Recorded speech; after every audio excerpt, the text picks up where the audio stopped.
inyong pamilya ang pagpasok ng 2013? Ano ang inyong New Year's resolution? Narito po ang mga sagot ng mga ka-FB natin. Para kay Junelyn Baladad Sunyo, pagmamahalan, pagsasama-sama, pagkakaisa at pagtutulungan.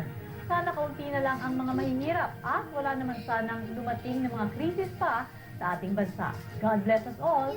Para maging masagana sa 2013, sabi ni Jess Marin, iiwasan niya hanggat maaari ang tinatawag na unnecessary spendings para makaipon at iwasan ang impulse buying, lalo na pag may mga sales sa department stores.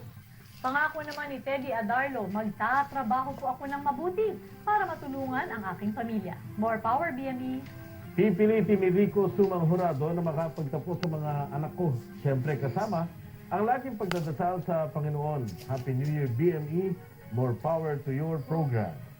Sabi naman ni Walt Corbadura Torres, siyempre mas lalo pang paghuhusayan ang trabaho para mabigyan ng dagdag na sahod at magtiyaga para sa pamilya. Maligayang Pasko sa lahat!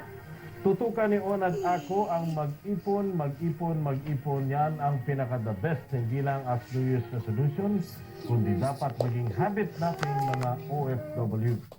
Pero para kay Jackie Lim, simple lang po, ilaan ang oras sa pamilya at hindi sa inuman o sugalan sa kanto. Magdasal at magpasalamat sa natatanggap na biyaya. Huwag sayangin ang oras sa hindi makabuluhang bagay. Thank you. Mabuhay po kayo. Mabuhay po tayo. Ang pananaw ni Nino Antonio, hindi po ako naniniwala sa New Year resolution.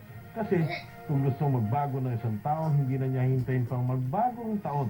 Ang pagbabago ay kailangan ngayon, hindi bukas or sa susunod na taon. Feliz Navidad! Kay Andoy Dusan ni Harris naman, pagbutihin palalo ang trabaho para mabigyan ng umento. O di kaya ay mabigyan ng maraming overtime sa darating na 2013. Inshallah.